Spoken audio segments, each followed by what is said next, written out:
Moi, c'est Daniel Chancelme. Je suis dans la pêche de la carpe depuis l'âge de 13 ans et je suis le fondateur et le créateur des produits de la marque Atropa.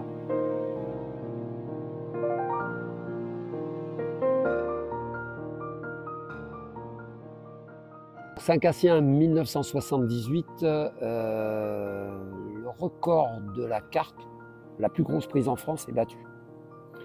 Le gars prend un poisson donc, qui dépasse 25 kg, je crois, et la revue La pêche et les poissons lui consacre plusieurs pages dans lesquelles il va raconter donc, son aventure. Et donc le gars pêche ces grosses carpes de Saint-Cassien et il dit qu'il a raté plusieurs poissons donc avant de sortir cette fameuse grosse carpe.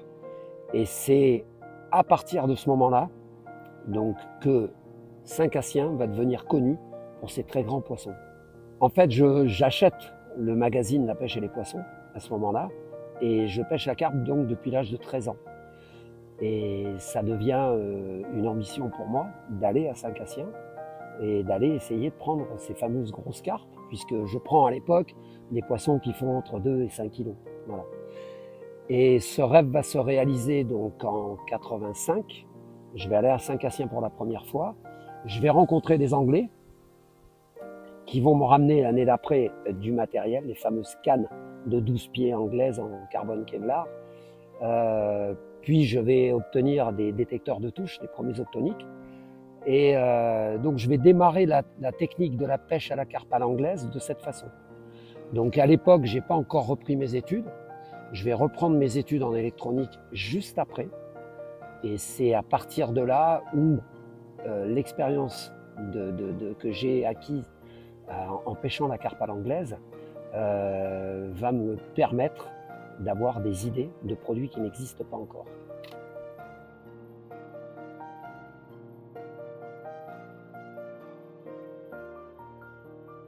En 1998, Saint-Cassien, à nouveau, les enduros du bois de Calian. Je participe à un enduro avec la première balise, qui va devenir donc la balise Atrospot, qui va être vendue à plus de 15 000 exemplaires dans toute l'Europe. Donc en fait, c'est un vulgaire flotteur à silure avec un petit montage électronique. Et ça va bien faire marrer tout le monde parce que en fait, ça fait un spot en plein milieu du bras sud, puisqu'on pêche le poste de la banane. Et que Xavier, mon coéquipier, qui a oublié la moitié de ses affaires sur Aix, revient avec un pédalo en pleine nuit. Et donc, il prend comme point de mire la balise. Donc, je présente cette première balise Atrospot, donc il y aura un brevet de déposé. Et je présente également en même temps les premières centrales de détection de position de canne. Je crois qu'il y a encore des vidéos qui circulent quelque part en VHS ou je ne sais pas quel format là-dessus. Voilà. Suite à cet enduro des bois de Calian en 98, et vu l'engouement qu'il y a autour de la balise, je crée Atropa et je vais fabriquer jusqu'à aujourd'hui personnellement, puisque Atropa c'est une personne, c'est moi, je vais fabriquer plus de 35 000 produits un par un. Je vais fabriquer donc tous ces produits, mais Atropa c'est avant tout une histoire de potes, parce que même si effectivement j'ai eu les idées et la technologie par rapport à mes études d'électronicien pour faire tout ça, j'oublie pas tous les gens qui ont adopté mes produits, qui m'ont aidé. Donc dès le départ, je ne vais pas les citer, il y en a trop, mais vraiment j'ai énormément de gars, certains sont devenus des amis, d'autres malheureusement sont disparus aussi, qui m'ont aidé depuis le départ. Vont suivre pendant toutes ces années, donc à partir de 2001, 10 brevets d'invention sur les centrales sans fil, avec détection de mouvement, détection de niveau d'eau, également lampe de bivy.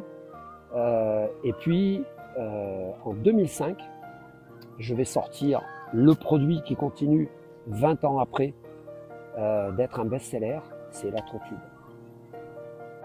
Alors l'Atrotube, depuis 2005, donc la première année où il est proposé aux pêcheurs, l'Atrotube va connaître plusieurs versions. La toute première version est une version prototype qui sera vendue d'ailleurs à Montluçon en 2006, ne durera qu'une année parce que c'était pas du tout le même système, il n'y avait pas de pièces usinées comme il peut y avoir maintenant. Et va arriver le tube donc dans sa version actuelle, sauf qu'à l'époque il est en PVC, alors qu'aujourd'hui il est 100% en polycarbonate. Donc va arriver ce premier tube donc avec cette tête télescopique, le système de vissage 3 tours et demi, donc qui permet de gagner un temps pas possible.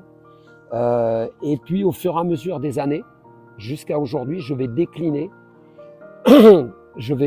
proposer des améliorations, et on va arriver à la version donc de 2025 qui avait déjà été proposée il y a 6 ans en arrière, mais à l'époque, peut-être par un manque de communication, en fait, il y a eu très peu d'écho autour de ce produit-là.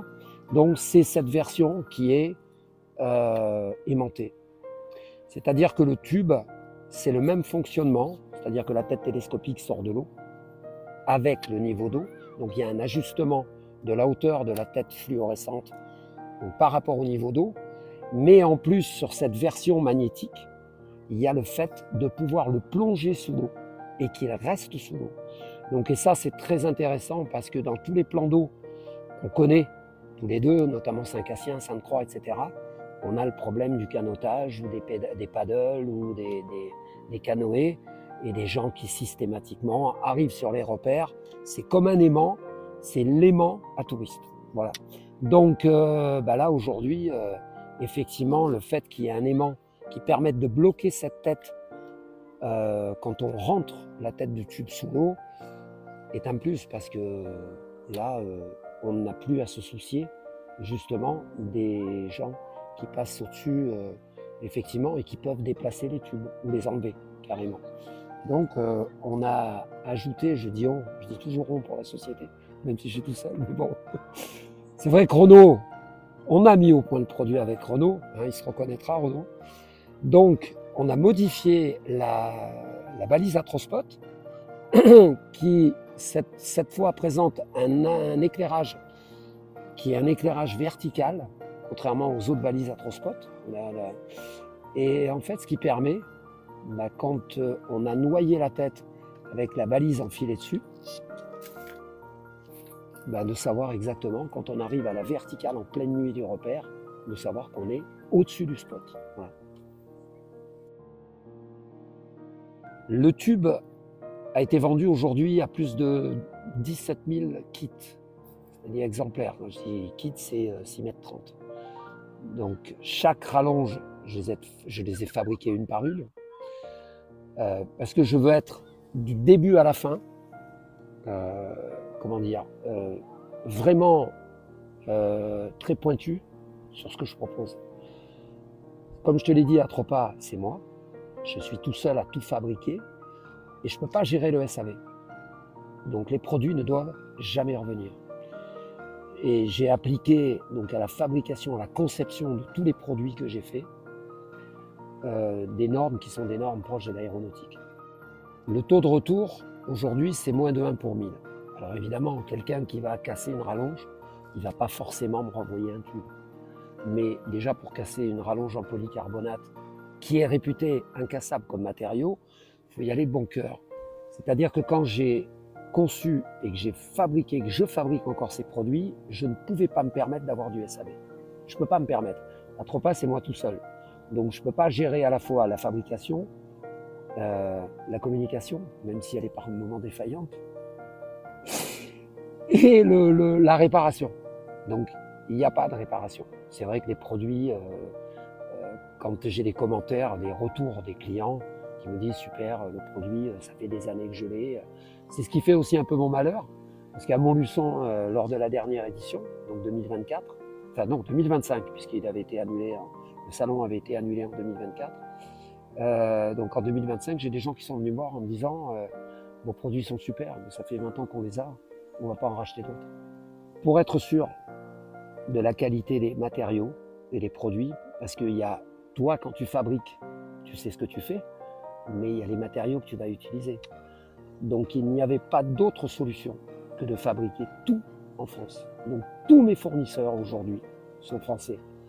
Évidemment, les fournisseurs de composants électroniques, même s'ils sont immatriculés en France, sont fabriqués en Chine ou à Taïwan.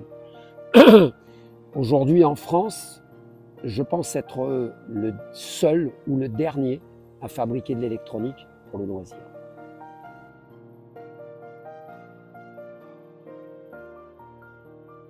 Alors les accessoires avec le tube, donc on a vu la balise, hein, on va enlever la balise.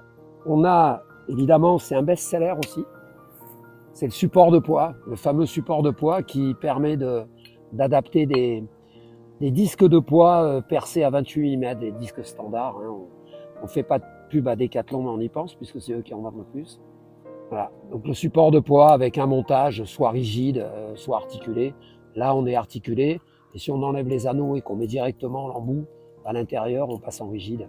Alors il y a beaucoup de gens qui m'ont dit, mais en rigide, le poids va avoir du mal à basculer. Non, je peux vous garantir qu'effectivement, même dans 1,50 m d'eau, le fait que le tube soit étanche, systématiquement, va redresser les poids.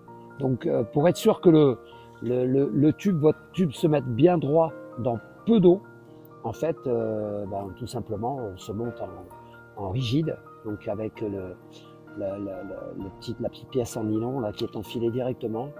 Et donc, on a un tube qui est parfaitement rigide. Voilà, comme ça. Alors, ça, c'est le support de poids. Ensuite, ça c'est un truc qui est encore peu utilisé, mais que je trouve très utile. C'est en fait une rallonge d'amorçage dans laquelle on peut mettre au choix donc des asticots. On peut mettre une mousse tubulaire en fait qu'on enduit de dip ou de produits attractants. On peut mettre des pellets de maïs. En fait, la seule dimension respectée, c'est l'ouverture de la pièce qui se visse. Donc voilà, ça c'est tube amorceur. Donc on le met à n'importe quel endroit du tube. C'est une rallonge en fait, hein, qui fait 70 cm. Voilà, on a fait le tour de ce qui concernait le tube. Donc balise, support de poids, tube amorceur. Voilà. Et là, j'ai amené le tout nouveau produit. Donc puisque pas mal de gammes le demandaient, en fait c'est une balise de berge. Alors elle est multifonction, c'est-à-dire en fait c'est une balise de sécurité. Donc elle peut servir à baliser le spot, pas le spot de pêche, l'endroit où le gars met son bivy. Okay, donc c'est une balise qui s'accroche, en fait, qui s'allume automatiquement la nuit. Et puis je la dédie aussi également à tous les gens qui font du trek, de la natation la nuit, etc. Parce qu'effectivement, il y a un éclairage important. Voilà, c'est la balise et elle s'appelle tout simplement AT4 pour Atrospot. C'est Atropa Technologie, la 4e. Voilà.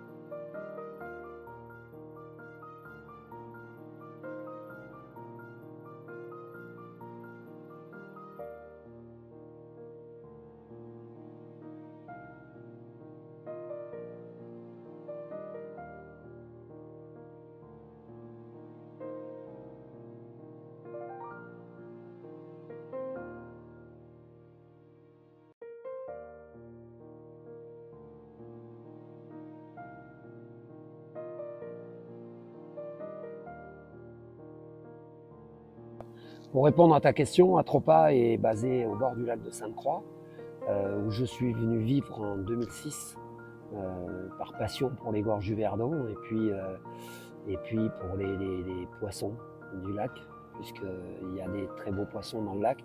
Alors même s'il n'est pas à la pêche de nuit, c'est un peu paradoxal, mais bon, ça ne m'a pas empêché de développer du matériel justement dédié à ce lac.